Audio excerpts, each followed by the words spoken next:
اعوذ باللہ من الشیطان الرجیم، بسم اللہ الرحمن الرحیم۔ حدود دائرہ کا 16واں باب فرائض ولایت محمدیہ سلسلہ کے تحت آگے توکل کے تعلق سے مصنف لکھ رہے ہیں۔ طالب خدا نے دنیا چھوڑی، حیات دنیا چھوڑی، متاع حیات دنیا چھوڑی، نئی میں دنیا میں مست، سگے چھوڑے، گھر چھوڑا، وطن چھوڑا، عزلت و خلوت اختیار کرنے سے خلق بھی چھوٹی، اب رہا تو کیا رہا، محض اللہ کا سہارا۔ یہ سب کچھ اس لیے کیا گیا کہ عاشق صادق ایمان مجازی کے عام سطح سے بلند پروازی کر کے ایمان حقیقی کے ایوان کو اپنا ہمیشہ کا آرامگاہ بنا لے۔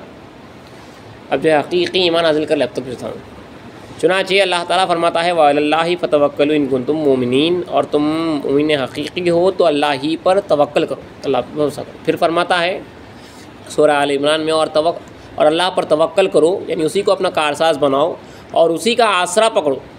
ان اللہ یحب المتوکلین، یعنی بے شک اللہ توکل کرنے والوں کو دوست رکھتا ہے، ان سے محبت کرتا ہے۔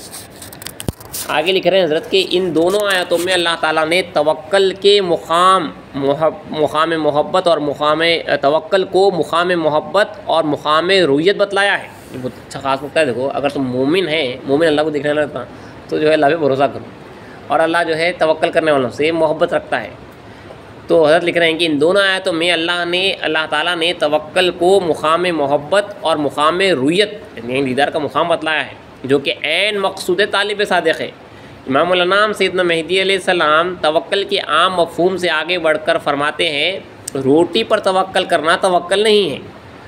یہ میں اسلام نے جو بات کہی اب تک جو سمجھتے تھے طرح کرے بات بھائی کھاؤ پیو، تو جو بھی ہے کھلانا پلانا وہ اللہ کی طرف سے، اللہ پہ بھروسہ کرنا وہ کرنا۔ تو اسلام نے یہاں پہ بتایا کہ روٹی پر توکل کرنا توکل نہیں ہے، کیونکہ روٹی کا تو اللہ نے وعدہ فرمایا ہے وما من دابۃ فی الارض الا علی اللہ رزقها، یعنی زمین پر کوئی ایسا جاندار نہیں ہے جس کا رزق اللہ نے اپنے پر لازم نہ کر لیا۔ یہ اللہ کا وعدہ ہے، میں اسلام فرما رہے ہیں یہ اللہ کا وعدہ ہے۔ اگر مجھے اس وعدے پر یقین ہے تو مومن ہے، نہیں تو کافر ہے۔ اللہ آپ توکل کرو مت کرو، کھانا تو اللہ کھلانے والا ہے، تو اب توکل کرنا جو ہے کوئی بڑی بات نہیں ہو رہا ہے اسلام، روٹی کا توکل۔ پھر آپ آگے بیان کر رہے ہیں، آپ تمثیل کے طور پر فرماتے ہیں اگر کوئی کافر تجھے دعوت دے کہ آج تم میرے گھر مہمان ہو تو دن بھر اس کے وعدے پر رہے گا اور کچھ نہیں کھائے گا۔ پھر فرماتے ہیں توکل غیب پر ہے، الغیب هو اللہ، بس رات دن اسی طلب میں رہے کہ خدا کو کب حاصل کرو۔ حضرت رسول خدا صلی اللہ علیہ وسلم فرماتے ہیں جس کو اللہ پر یقین نہیں ہے اس کو دین بھی نہیں ہے۔ پھر فرماتے ہیں جو شخص فتوح کا منتظر ہو وہ متوکل نہیں ہے۔ اسلام کا فرمان بھی ہے جو شخص فتوح کا منتظر ہے، انتظار میں کچھ اللہ دیتا ہوں تو انہیں متوکل نہیں، انتظار میں بھی نہ رہنا اس کو۔ دیکھیے یہ بہت بڑے چیلنجز رہتے ہیں، کوئی آسان بات نہیں ہے۔ تو اصل توکل بھی یہ ہے کہ جو دن رات اللہ کی دھیان ڈوبے ہوئے رہنا اور یقین رکھنا کہ اللہ ملتا، یہ توکل ہے، اللہ کی ذات کے اوپر بھروسہ رکھنا۔ پھر فرماتے ہیں اگر کوئی شخص اپنے حجرے میں، کچھ امپورٹنٹ نقطہ دیکھیے، اگر کوئی شخص اپنے حجرے میں بیٹھا ہوا ذکر اللہ میں مشغول ہے، اس نے کسی کے پاؤں کی آہٹ سنی، اس وقت دل میں یہ خیال آیا کہ شاید مجھے کچھ دینے کو آتا ہے، تو توکل نہ رہا۔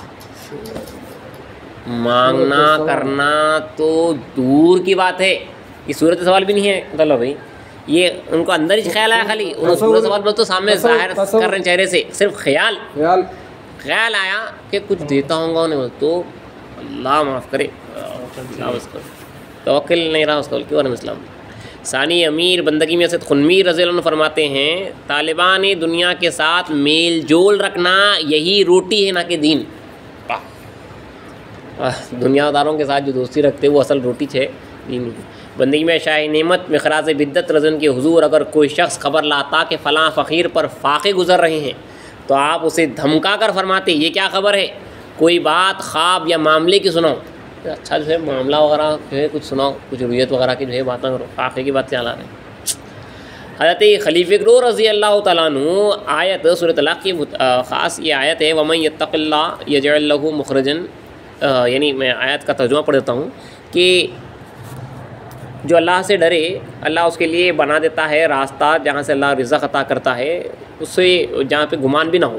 ترجمہ ہے اس کا، حضرت اس طرح سے جو ہے معنی لیے ہیں کہ اس طرح بیان فرماتے ہیں جو شخص اللہ سے ڈرے یعنی متقی بن جائے متقی بن کر ما سوا اللہ سے پرہیز کرے، اللہ کے سوا جو بھی ہے اس سے پرہیز کرے اور ہر طرف سے منہ پھیر لے، تو اس کے لیے اللہ میں فرمانا، اس کے لیے اللہ جو ہے رزق اس طرح سے پہنچاتا ہے جہاں سے اسے کوئی وہم و گمان نہ ہوگا۔ تو اس کا ترجمہ حضرت اس طرح پڑھ حضرت خلیفہ گرو نے اس طرح کیا کہ اللہ سے ڈرنے کا ترجمہ اس طرح کیا کہ اللہ کے علاوہ جو کچھ کیا اسے پرہیز کر لے غیر اللہ سے، اور اللہ پہ بھروسہ کرے۔ تو اس کے لیے اللہ، اب جو اللہ میں بول رہا کہ قرآن مجید میں کہ اللہ اس کے لیے رزق اس جگہ سے پہنچائے گا جہاں سے اسے گمان بھی نہ ہوگا، تو حضرت ترجمہ کر رہے ہیں کہ اللہ اس کے لیے قید ہستی و خودی سے نکلنے کی جگہ پیدا کر دے گا، اپنی ہستی کی قید سے نکلنے کی جگہ پیدا کر دے گا، اور اس طرح دولت دیدار عطا کرے گا کہ وہ حساب میں نہ لا سکے۔ اللہ غیب سے جو ہے اس طرح دیدار کے دروازے کھول دے گا۔ اور جو شخص اللہ پر توکل کرے، آگے اللہ میں فرمانا جو شخص اللہ پر توکل کرے اس کے لیے اللہ کافی ہے۔ تو حضرت کہہ رہے ہیں کہ اور جو شخص اللہ پر توکل کرے اور خود بچہ بن کر، چھوٹا بچہ جیسا ماں باپ کے اوپر پورا ڈپینڈ تھا، کچھ بھی نہیں، بچہ بن کر اللہ کے اپنے آپ کو حوالے کر دے، اسی کو کارساز بنا لے، تو وہی ذات وصال کے لیے اس کو کافی ہے۔ اللہ ورا اللہ اس کے لیے کافی ہے، تو وہی ذات اس کو وصال کے لیے، دیدار کے لیے کافی ہے۔ آگے حضرت لکھ رہے ہیں مصنف کہ توکل اور بے اختیاری ایک ہی معنی رکھتے ہیں۔ توکل اللہ پہ بھروسہ کرنا، اور بے اختیاری اپنے اختیار سے کچھ بھی نہ کرنا، آپ جو ہوں گا وہ اللہ کریں گا۔ مردہ بدست غسال جو ہے ہاتھ پھراؤ منہ پھراؤ جو پھراؤ ایسا انہیں اللہ پہ بھروسہ کر چھوڑ دیا۔ چنانچہ سیدنا اسلام فرماتے ہیں کہ مارا اختیار دادا ان کہ از اختیار خود بے اختیار شویم، یعنی ہمیں اختیار دیا گیا ہے کہ اپنے اختیار سے بے اختیار ہو جاؤ۔ پھر فرماتے ہیں کہ بے اختیار شو کہ اختیار شو مست، بے اختیار ہو جاؤ کہ اختیار منحوس ہے۔ پھر فرماتے ہیں بندے بے اختیار بختیار اس، جو بندہ بے اختیار ہے وہ بختیار ہے۔ پھر فرماتے ہیں دو آیتیں ہر وقت پڑھا کرو، یہ قرآن مجید کی آیت ہے، ایک سورہ قصص کی آیت ہے کہ وَرَبُّكَ يَخْلُقُ مَا يَشَاءُ يَخْتَارُ مَا كَانَ لَهُمُ الْخِيَرَةُ، یعنی اور تیرا پروردگار، اللہ میں قرآن میں فرمانا وَرَبُّكَ يَخْلُقُ، جو چاہتا ہے پیدا کرتا ہے اور اسی کو اختیار ہے، اور تمہیں اختیار نہیں مل گیا، اللہ میں قرآن میں بول رہا۔ اس کا ترجمہ اس طرح سے کیا گیا کہ اور تیرا پروردگار جس شان میں، جس مظہر میں، جس حالت میں تجھ کو رکھنا چاہتا ہے وہ پیدا کر دیتا ہے، اور پسندگی کا اسی کو اختیار ہے۔ ان لوگوں کو اللہ کے ارادے اور اللہ کے معاملے میں کسی قسم کا اختیار نہیں۔ اور دوسری آیت جو میں اسلام پڑھنے کو فرما دے کیجیے، یہ بے اختیار ہونے کے واسطے آیتیں ہیں۔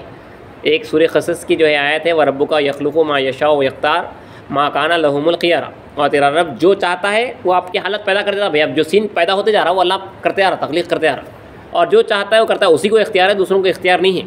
اور ایک مسئلہ میں بولے یہ آیت پڑھتے رہیں کہ کلا بل رانا علی قلوبہم ما کانوا یکسبون، بلکہ ایسا نہیں بلکہ ان کے دلوں پر انہی کے اعمال کا زنگ بیٹھ گیا ہے۔ ہم ہمیشہ جو دیدار نہیں ہو رہا، جو بھی ذکر نہیں جم رہا، جو بھی اپنی بات ہے اپنے اوپر یہ قصوروار ٹھہرانا ہے کہ ایسا نہیں ہے اللہ میں ہو رہا، بلکہ تمہارے اعمال کا زنگ تمہارے دل پہ بیٹھا ہوا ہے، اس کی وجہ سے معاملہ حل نہیں ہو رہا، جو حل نہیں ہو رہا معاملے دل کے اوپر جو ہے زنگ، دنیا کی محبت کا، حسد کا، بغض کا، ہرس کا، جو بھی ہے وہ بیٹھا ہوا ہے، جس کی وجہ سے معاملات حل نہیں ہو رہے۔ صاف اللہ فرمائے کلا بل، تو اپنے اوپر یہ اپنے آپ کو قصوروار ٹھہرانا ہے، کلا بل رانا علی قلوبہم ما کانوا یکسبون، ایسا نہیں بلکہ ان کے دلوں پر انہی کے اعمال کے رنگ بیٹھ گئے۔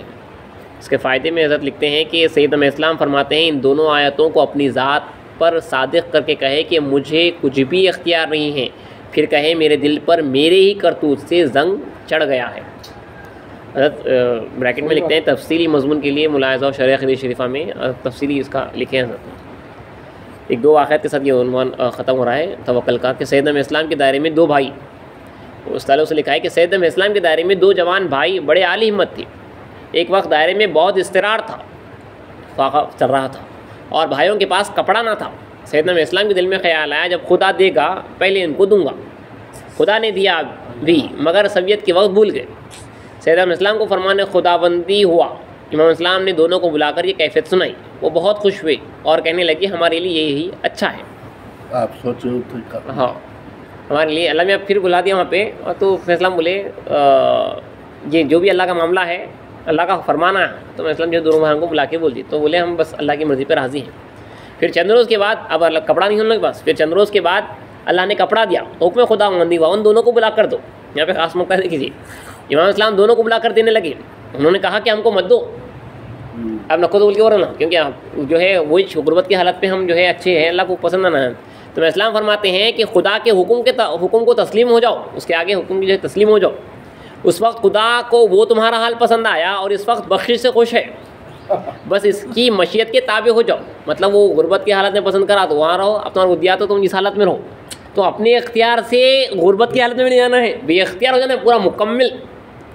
جب اللہ کپڑا نہیں دیا تھا تو جو ہے اس حالت میں انہیں خوش تھا، انہیں خود رکھا اس حالت میں. اب دیا ہے تو میں نہیں لیتا ہوں، میں جو ہے اسی حالت میں رہوں گا. تو اللہ علیہ السلام بول رہے ہیں تم اپنے آپ کو جو ہے اللہ کے آگے بے اختیار کر دو. اب انہیں جب دیا تو جو ہے پہن کے رہو، اسلام نے جب دیا تو جو ہے کھاؤ اور جو ہے اپنے بیوی بچوں کو کھلاؤ.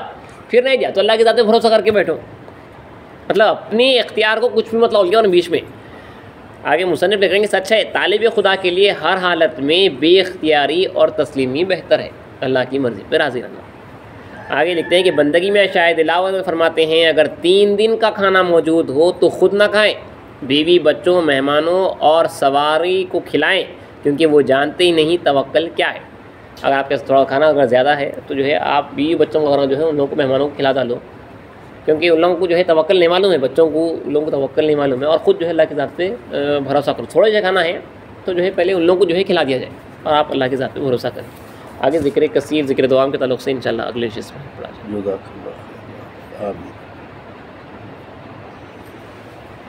تو جو پہلی آیت تو آپ بولے سورہ قصص،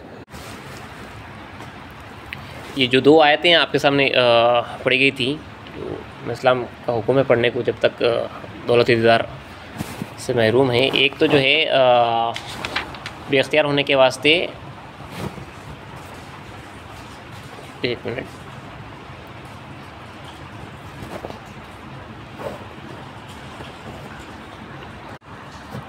پہلی آیت جو اسلام نے فرمائی ہے وہ ربک یخلق ما یشاء و یختار ما کان لهم الخیارہ، یہ سورہ قصص ہے، آیت نمبر 68 ہے، 68 ہے، آیت نمبر 68 ہے. اور اس کے بعد دوسری جو آیت ہے وہ سورہ مطففین ہے، جس میں اللہ تعالیٰ کا ارشاد ہے کہ کلا بل ران علی قلوبہم ما کانوا یکسبون، یہ آیت نمبر 14 ہے. سننے والوں کے واسطے جو ہے نوٹ کر لیجئے، سورہ قصص کی آیت نمبر 68 وَرَبُّكَ يَخْلُقُ مَا يَشَاءُ وَيَخْتَارُ مَا كَانَ لَهُمُ الْخِيَرَةُ، اور سورہ مطففین تیسرے بارے میں ہے، اس کی آیت نمبر 14، اس میں اللہ کہہ رہا ہے کہ کلا بل ران علی قلوبہم ما کانوا یکسبون.